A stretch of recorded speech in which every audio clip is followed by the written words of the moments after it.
Xaharejn ta' community policing fil-Mellieħa kienu suċċess e kif żewġ persuni kienu arrestati u nħarġu 170 twissija. Il-kunċett ta' pulizija fil-komunità huwa għodda l-Korp tal-Pulizija prova bil-għan li jipprevjeni l-kriminalità aktar milli sempliċiment jinfurza biss. F'kummenti ma' One News, il-kap eżekuttiv tal-Korp Angelo Gafà spjega li l-proġett pilota dwar dan sar fil-Mellieħa għaliex l-espert barrani li għen fl-inizjattiva kellu għarfien xieraq ta' dawn l-inħawi ta' Malta. Fl-istess ħin id-daqs tal-villaġġ fisser li diġà kien hemm rapport tajjeb bejn ir-residenti u l-pulizija. Il-prevenzjoni hija l-objektiv primarju tal-Korp. U il-community policing dak li għamel, il-community policing hija waħda għodda oħra li l-Korp għandu biex jipprevjeni l-kriminalità. Iddaħħal ukoll il-komunità bħala partner. Mela din hija partnership mal-komunità.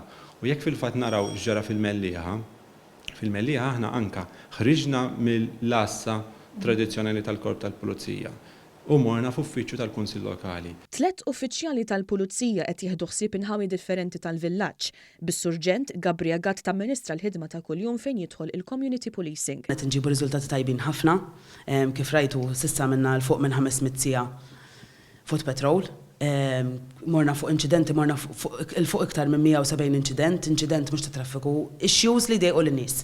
Rapporti li nistgħu insolvu ħabba l-residenti.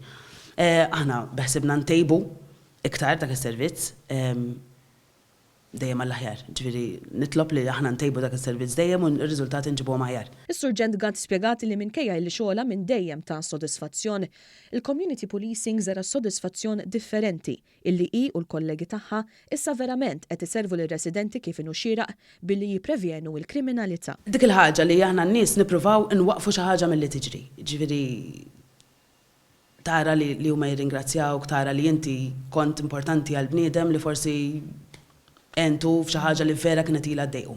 Din l-inizjattiva se tkompli għaddejja fil-Mellieħa, iżda l-Korp tal-Pulizija qed ikejjel is-suċċess tagħha f'dan il-villaġġ billi wkoll jara illi jestendija.